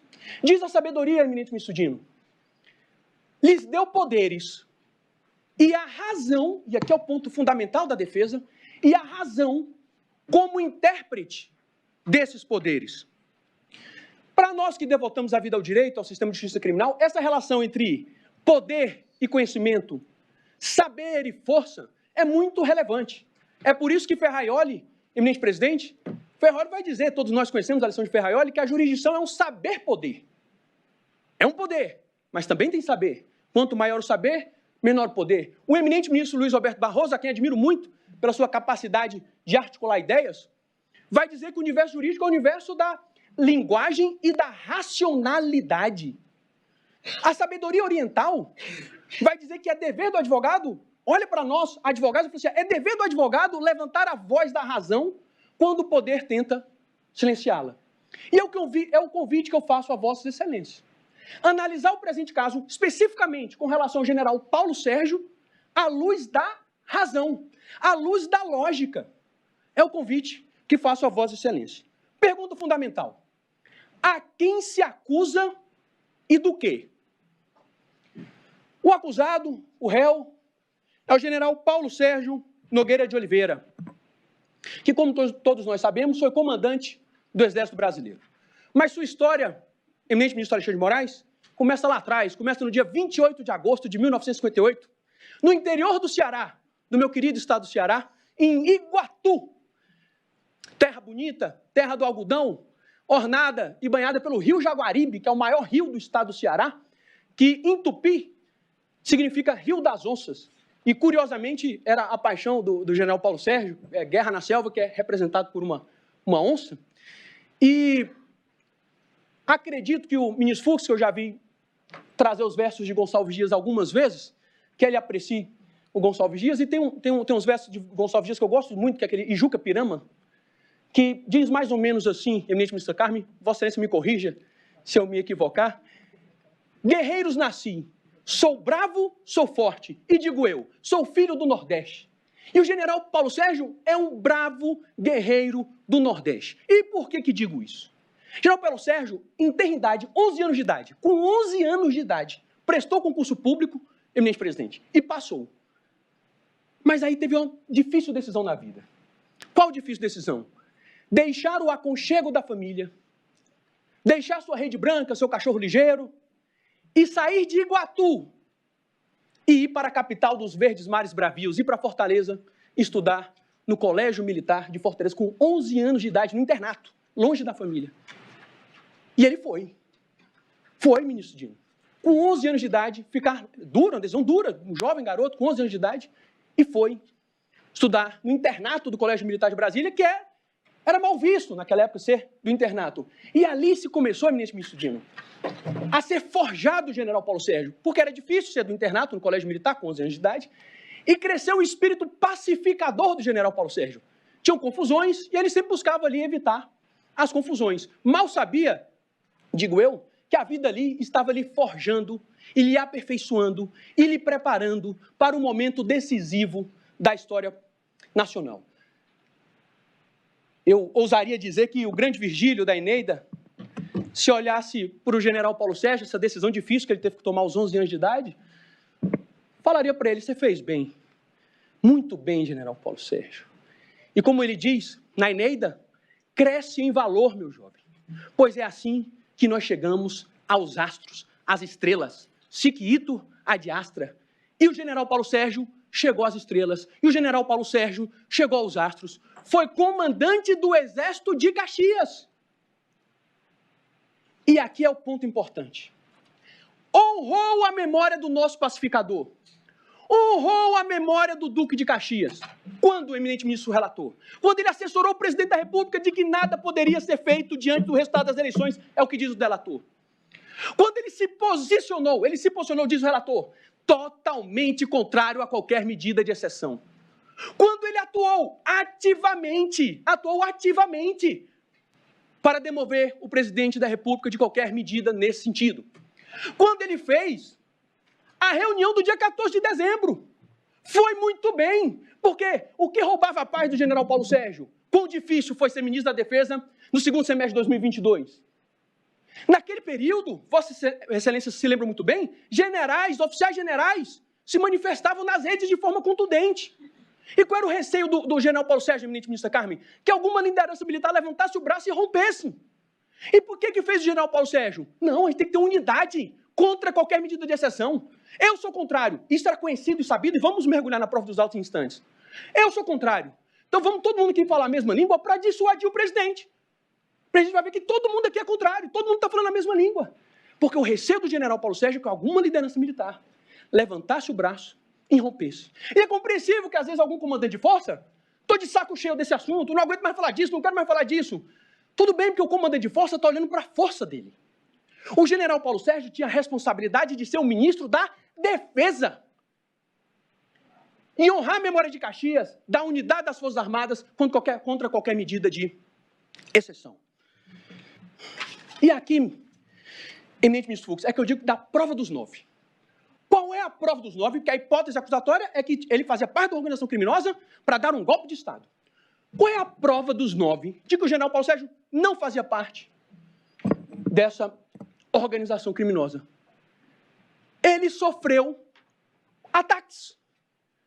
lutaram, então assim, segundo a própria acusação, membros dessa organização criminosa estavam lutando para demover o general, retirar do cargo o general Paulo Sérgio, ministro da Defesa, e o comandante do Exército, o general Freire Gomes. Está provado nos autos, vamos mergulhar em instantes. Então, pera lá. Como é que ele fazia parte da organização criminosa? É a prova dos 9. Se estavam lutando, tira o comandante do Exército, tira o Freire Gomes, tira o Paulo Sérgio, tira o ministro da Defesa, coloca outro no lugar dele. E não só isso. Sofreu a gabinete de crise, pós-medida de exceção, tem lá os cargos, coordenador, subcoordenador, vai fazer isso, jurídico, tal, relações institucionais. Cadê o general Paulo Sérgio? Não está lá. Ele não está lá. É a prova dos 9. Além da delação, além do depoimento do brigadeiro Batista Júnior, a gente tem a prova dos 9. Está provado e mais que provado que o general Paulo Sérgio é manifestamente inocente. Agora, peço vênia para um breve mergulho na prova dos autos. Delação. O que diz o delator com relação ao general Paulo Sérgio? Aspas. Que o outro grupo, palavras do delator, entendiam que nada poderia ser feito diante do resultado das eleições. Que qualquer coisa em outro sentido seria um golpe armado. Que esse grupo era totalmente contra isso. General Freire Gomes, general Paulo Sérgio, então ministro da Defesa, que esse grupo, veja o temor do general Paulo Sérgio, segundo a própria delação, que esse grupo temia que o grupo radical trouxesse um assessoramento e levasse o presidente Jair Bolsonaro a assinar uma doideira. Mas não é só a palavra da delação. Brigadeiro Batista Júnior. Depoimento do Brigadeiro Batista Júnior. Penso que a partir do dia 11, eu comecei pessoalmente a entender que aquela garantia da lei e da ordem que nós estávamos abordando não era o que eu estava acostumado a ver nas Forças Armadas cumprirem desde 92. E nós começamos a ficar desconfortáveis. Quem? Diz o Brigadeiro Batista Júnior. Pelo menos eu fiquei desconfortável, o Brigadeiro Batista Júnior, o ministro Paulo Sérgio e o general Freire Gomes estavam desconfortáveis. Como eu disse, essa postura era bastante conhecida de nós três. Nós três. O ministro Paulo Sérgio, eu e Freire Gomes. Eu lembro que o Paulo Sérgio, Freire Gomes e eu conversávamos mais, debatíamos mais, tentávamos demover a mais do presidente. Então, a principal testemunha de acusação, Brigadeiro Batista Júnior, está dizendo que o general Paulo Sérgio estava tentando demover o presidente. E não só isso. O general Paulo Sérgio foi até na instrução judicial, o delator confirmou. Pergunta que nós fizemos. Que o general Paulo Sérgio entregou um discurso, uma proposta de discurso para o presidente Bolsonaro, para desmobilizar as pessoas, para as pessoas saírem de lá. Estava tentando convencer o presidente a sair, não cair, né, nesses assessoramentos de grupos radicais. Perguntado ao coronel Cid. A gente perguntou e o eminente ministro Alexandre de Moraes indagou o coronel Cid. O senhor se recorda se em novembro o senhor foi procurado pelo general Paulo Sérgio que teria encaminhado ao presidente um discurso? Mauro Cid. Eu creio que sim. E o general esclareceu em juízo. Eu tive a ideia de fazer um tipo de pronunciamento à nação, eu escrevi várias ideias, uns discursos de pacificação e levei ao presidente, para ele aceitar aquela ideia e tudo. Ele decidiu não fazer o pronunciamento, era uma forma da gente evitar tudo o que está acontecendo. Com certeza, evitaria. Então tem prova forte que o general Paulo Sérgio atuou contra. Eu costumo até dizer, o general Paulo Sérgio atuou contra, para impedir. Atuou contrariamente. E por isso foi apartado. É o que revela a prova dos autos. Veja, delação PET 767, evento 100, por volta do minuto 15.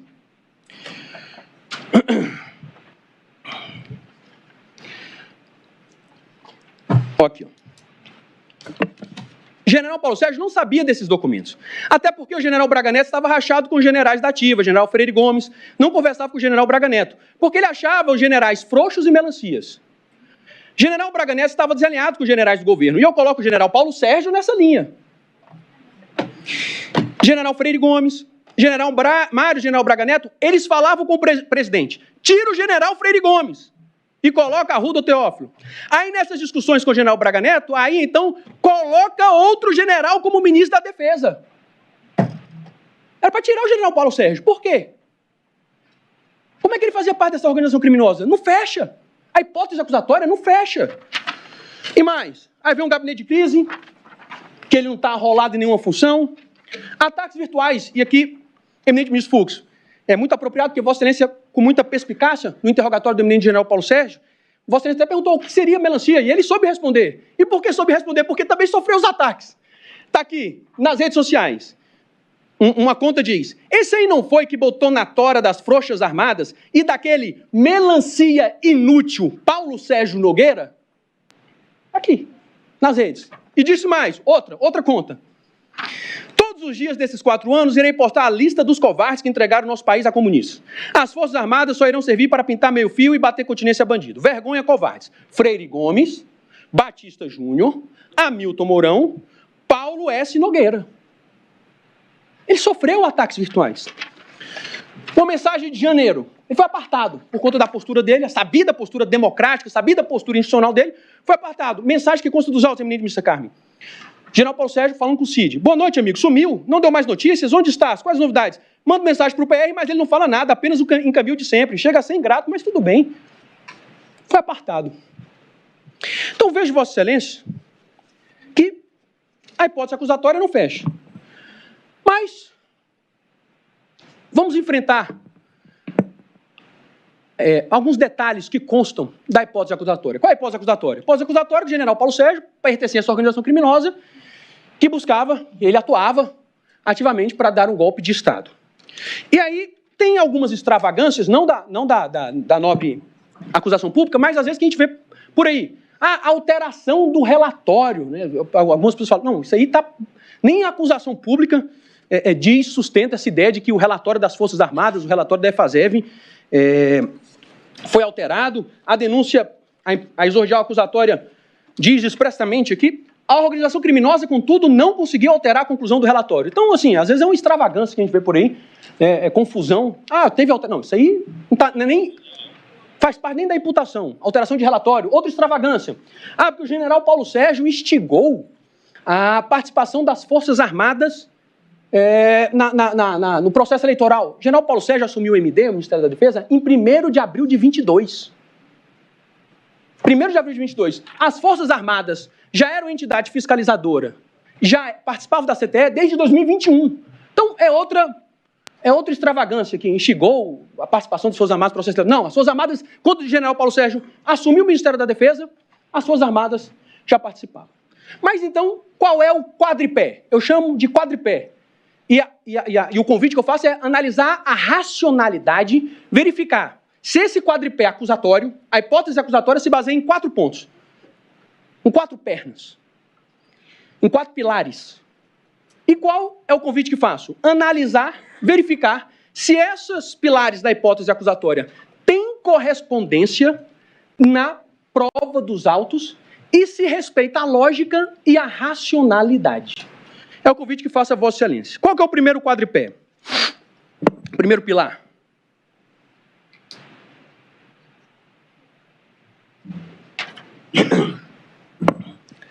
É que no dia 5 de julho de 2022, e foi dito aqui da sustentação oral também, no dia 5 de julho de 2022, o general Paulo Sérgio endossou a narrativa de fraude eleitoral, naquela famigerada reunião ministerial do dia 5 de julho de 2022.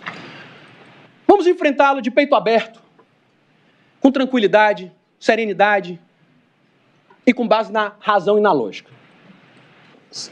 A reunião foi no dia 5 de julho de 2022. Quando o general Paulo Sérgio assume o MD? 1º de abril de 2022. Depois de 48 anos de Exército Brasileiro, comandante de Exército, 48 anos de vida militar, ele vai para uma função civil. E aí assume o Ministério da Defesa. 1º de abril de 2022, assume. 5 de julho, pouco mais de 3 meses, tem a reunião ministerial. E aí o que é que acontece? Naquele período,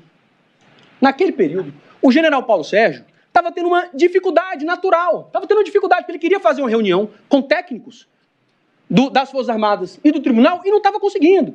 Aí tem vários ofícios, tem o ofício 11.202, ofício 15171, ofício 15374, vários ofícios que o general Paulo Sérgio, olha, solicita a Vossa Excelência encontro entre as equipes técnicas, reitera a necessidade de reunião específica.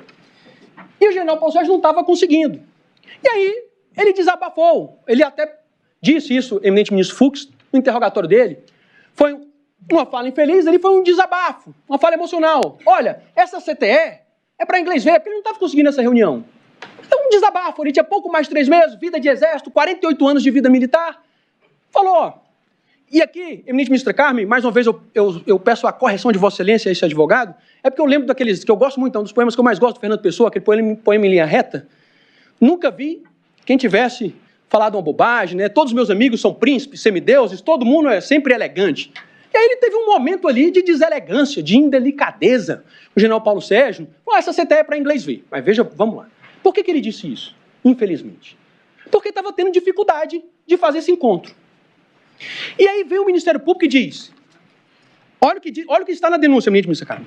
Paulo Sérgio Nogueira de Oliveira manifestou veemente endosso à narrativa de fraude eleitoral sustentada por Jair Bolsonaro, afirmando que a CTE era para inglês ver.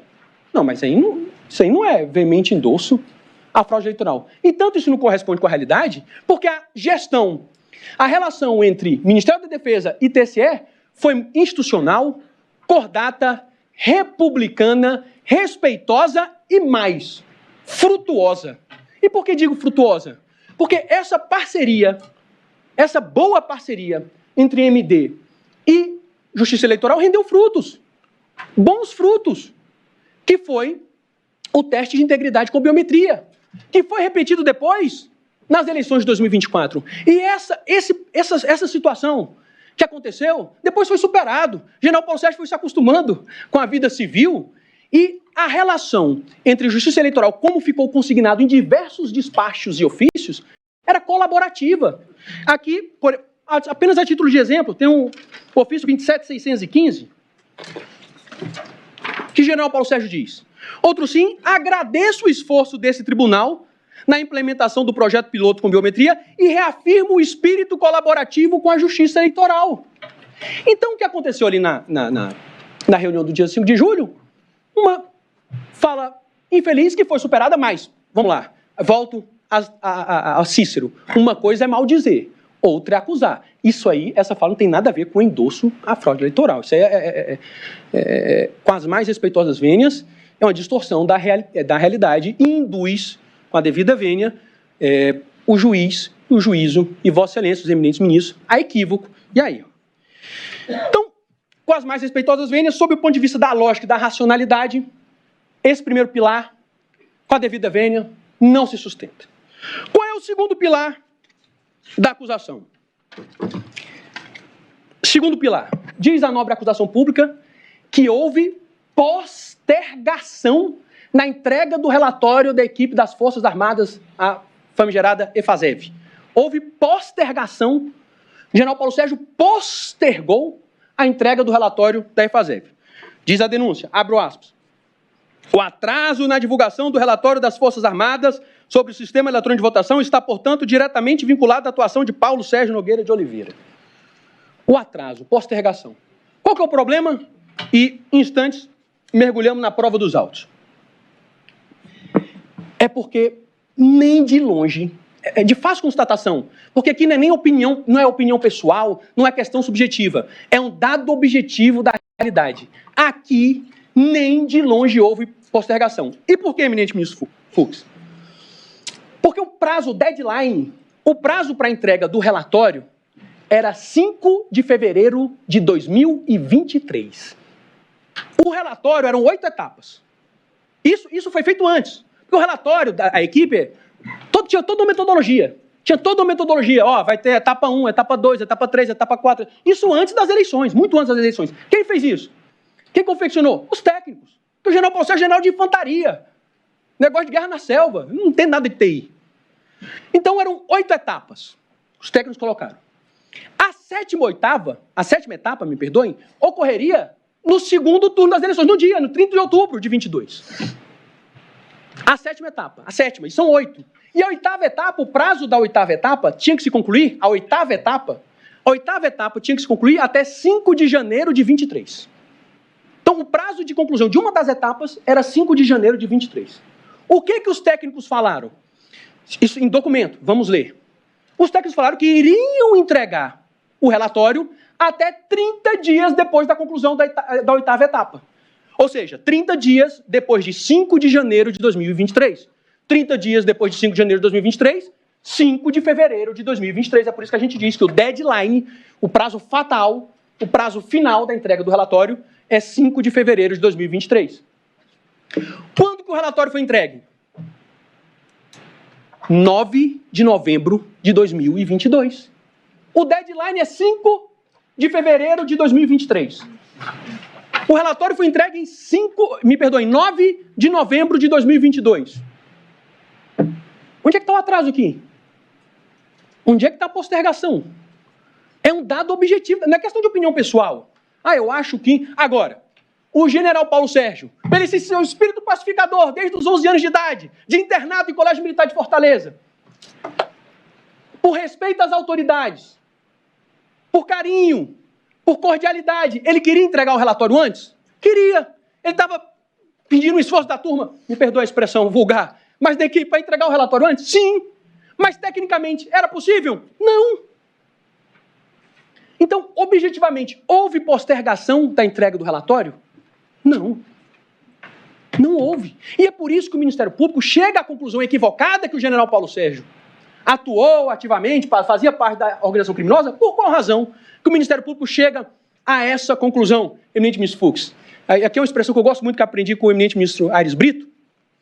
É um salto triplo carpado hermenêutico que o Ministério Público faz? Não. É porque o Ministério Público, com a devida vênia, se baseia em premissas fáticas equivocadas. E por se basear em premissas fáticas equivocadas, logicamente, à luz da razão, vai chegar a uma conclusão equivocada. É simples assim. Então não houve. E agora, vamos lá. Está aqui. Assinado dia 8 de setembro de 2022 por um técnico, Coronel Nogueira, chefe da EFASEV. Etapa 7.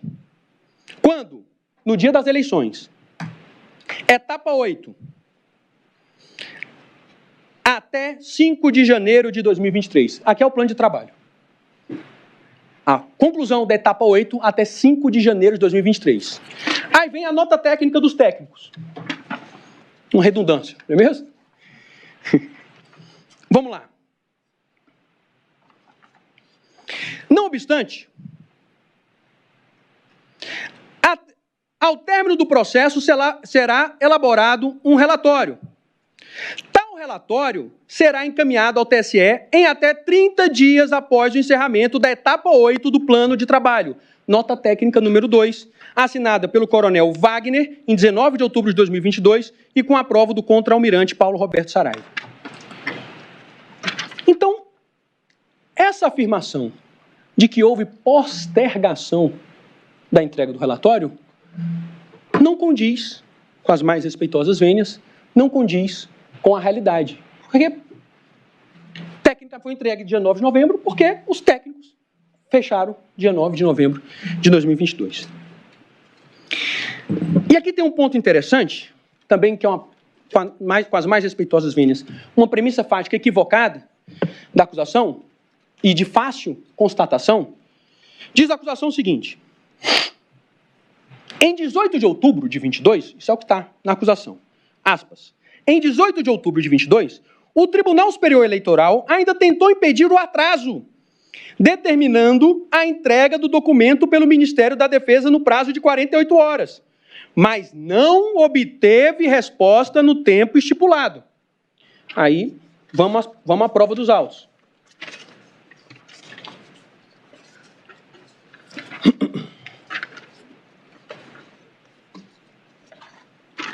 Está aqui o ofício do TSE. Ofício CEPROC 1, número 5804, 17 de outubro de 2022. Solicitação de informações. Está nos autos. Ministério da Defesa, no prazo de 48 horas, preste as devidas informações mediante a apresentação de cópia de documentos existentes sobre eventual auditoria nas urnas. o ofício respondido dia 19 de outubro de 2022, respondido pelo Ministério da Defesa, no prazo estipulado, ofício número 27351, e trouxe a nota técnica número 2, porque alguém poderia falar, mas doutor, mas não seria possível encaminhar um relatório parcial, não seria possível encaminhar um relatório parcial? O que os técnicos falaram? Diante do exposto, a emissão de um relatório parcial baseado em fragmentos de informação pode resultar-se inconsistente com as conclusões finais do trabalho, razão pela qual não foi emitido. Então não tinha relatório parcial. Os técnicos não emitimos relatório parcial. Os técnicos. Então essa questão de postergação do relatório não condiz com a realidade, não corresponde com a prova dos autos. Terceiro quadripé, terceiro pilar, terceira perna. Não, mas a nota do MD do dia 10 de novembro, eminente presidente, eminente ministro Cristiano Zanin. Mas a nota do MD, quando o MD fez aquela nota do dia 10 de novembro de 2022, o MD, o Ministério da Defesa, ele ali, o ministro Paulo Sérgio, ele aderiu à trama golpista. Essa nota do dia 10 de novembro de 2022, o general Paulo Sérgio aderiu à trama golpista. Qual que é o problema? É porque essa nota foi confeccionada, eminente ministra Carmen, para esclarecer, porque quando o relatório das Forças Armadas foi divulgado, algumas pessoas estavam associando o relatório das Forças Armadas com fraude. E o Ministério da Defesa que esclareceu, falou, não, o nosso trabalho era só de fiscalização. O objetivo da EFASEV era só de fiscalização.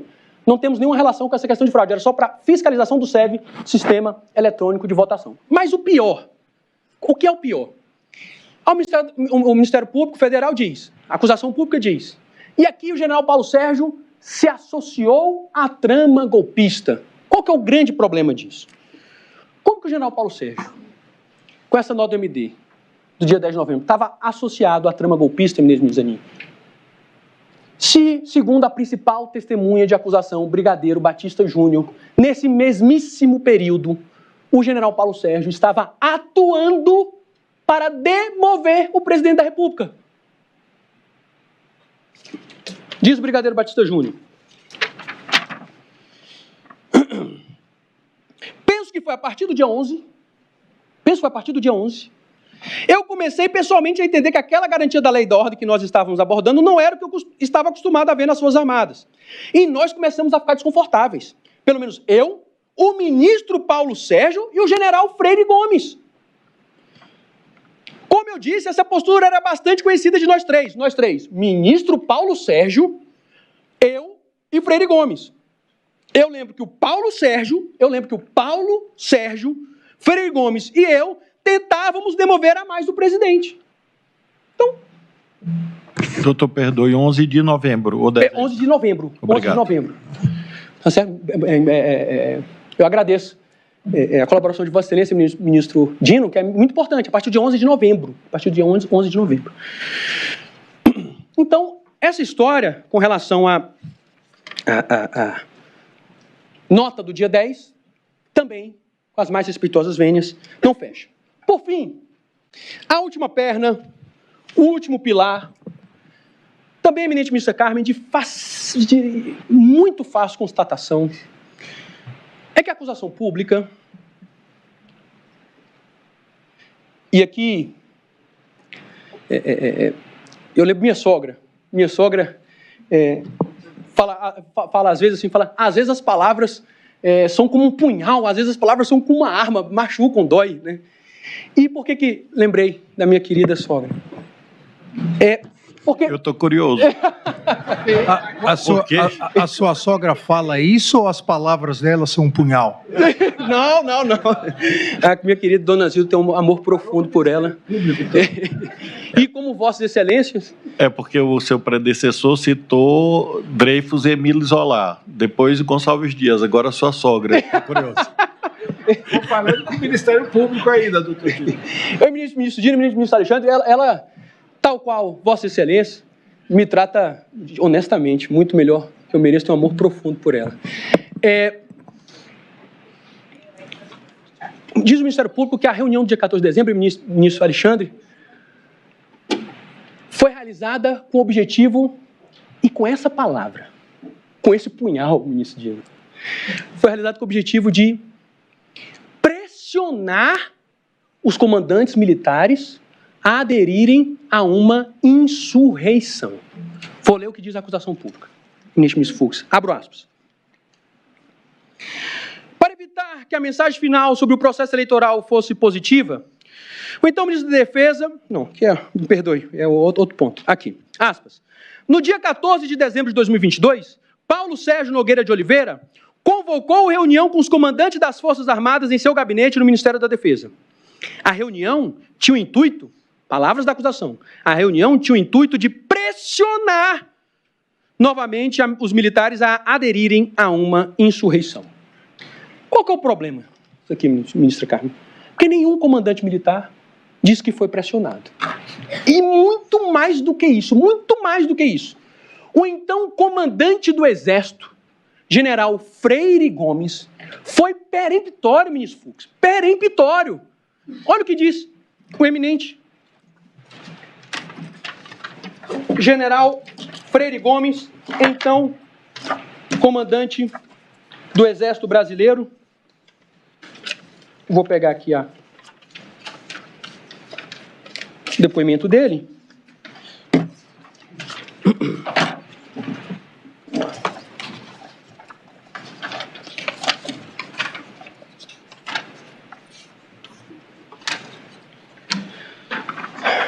Instrução judicial. General Freire Gomes, em algum momento, o general Paulo Sérgio pressionou o senhor a aderir a alguma medida jurídica, GLO, Estado de Defesa, Estado de Sítio, quem pedir a assunção do novo governo eleito? Boa tarde mais uma vez, doutor Paulo. Negativo. Então, general Freire Gomes, comandante do Exército, disse que nunca foi pressionado pelo general Paulo Sérgio. Nunca, em nenhum momento, foi pressionado pelo general Paulo Sérgio. Mas a defesa foi chato. É coisa que advogado não gosta de fazer. O que está aprovado, está aprovado. Eminente ministra Carmen, Vossa Excelência sabe muito melhor do que eu. O que está aprovado, está aprovado. Mas eu fui insistente para deixar claro. Boa tarde mais uma vez, doutor Paulo. Está aqui. Advogado, estava verificando aqui, só para esclarecimento, general Freire Gomes, só para que fique claro. O senhor já respondeu aqui, mas para que fique claro. Nessa reunião do dia 14 de dezembro, o general Paulo Sérgio pressionou, nessa reunião do dia 14 de dezembro, o general Paulo Sérgio pressionou, o senhor foi pressionado pelo general Paulo Sérgio a aderir a algum estado de defesa, estado de sítio, GLO, essas medidas jurídicas? Olha o que diz o comandante do Exército, general Freire Gomes. Não, senhor, doutor Paulo. De maneira alguma. De maneira alguma. Como se dissesse, não, aí isso é uma sandice, isso é esdrúxulo, isso aí é uma loucura. De maneira alguma. Não. E as palavras, tem o vocábulo, tem uma, eu lembro do Ariano Suassuna, calma lá, a palavra tem uma densidade semântica. Não fui pressionado, não, de maneira alguma. E como é que a gente bota na denúncia esse punhal que foi para pressionar? Não dá. Eu lembro do Lewis Carroll, aquela famosa passagem do diálogo entre Alice e Humpty Dumpty. Diz Humpty Dumpty, aspas, quando eu uso uma palavra, ela significa exatamente aquilo que eu quero que signifique, nem mais, nem menos. A questão, e aqui é a sabedoria, a racionalidade, a lógica representada por Alice, a questão, ponderou Alice, é saber se o senhor pode fazer as palavras dizerem coisas diferentes. A questão, replicou Humpty Dumpty, é saber quem é que manda. É só isso. Como já foi dito da tribuna, tudo bem, um papel aceita tudo. Pode colocar, que pressionou. Mas a testemunha é categórica. De maneira alguma. Por isso que, para não tomar muito tempo de Vossa Excelência, já indo caminhando para o final, disse no exórdio dessa peroração sobre a relação entre saber e poder. Olha, e essa foi a primeira sessão, então, do julgamento pelo STF ao ex-presidente Jair Bolsonaro e os outros 7 réus acusados, então, do atentado de 8 de janeiro de 2023. O que a gente sabe é que virão, sim, outras sessões. Dia 9, você se encontra aqui na TVI com a gente para continuar o julgamento e também muitas atualizações. E, claro, eu quero lhe agradecer por sua audiência diária. Antes da gente finalizar, a gente vai para a previsão do tempo para saber como fica Itabuna e as demais cidades. Nesse momento, Itabuna marca 24 graus, máxima de 25, amanheceu aquela chuvinha, aquele friozinho gostoso. No entanto, o tempo voltou ali a ficar firme. Agora o sol começa a aparecer. Ilhéus, nesse momento, marca 25 graus com máxima de 25. Então, é esperado, sim, um volume superior a 30% de chuva para o dia de hoje. E claro, Uruçuca segue ali entre Itacaré e Ilhéus. A gente sabe que por lá amanheceu também muito chuvoso, marcando 24 graus nesse momento, com máxima de 25. É esperado chuva também em Uruçuca. Itacaré, nesse momento, marca aí também 25 graus, com máxima de 26. É esperado também chuva em Itacaré, porém nesse momento está parcialmente nublado, com aquele solzinho tímido aparecendo por toda a cidade. Também você que nos assiste aí de Canavieiras, a terra do Gaiamum, com praias belíssimas. A gente sabe que nesse momento, além de estar com aquele solzinho gostoso para o turista aproveitar, fora que a gente, né, baiano, a gente gosta de um sol. Eu mesma, quando tá chovendo, se eu pudesse, eu ficava enroladinha em casa, não gosto de sair. É muito ruim, né, aquele friozinho, fora as viroses. Então, Canavieiras segue aí com o tempo firme nesta quarta-feira. Salvador, nossa capital baiana. Salvador, nesse momento, marca 24 graus, está ventando por lá, máxima de 24. A madrugada foi fria em Salvador.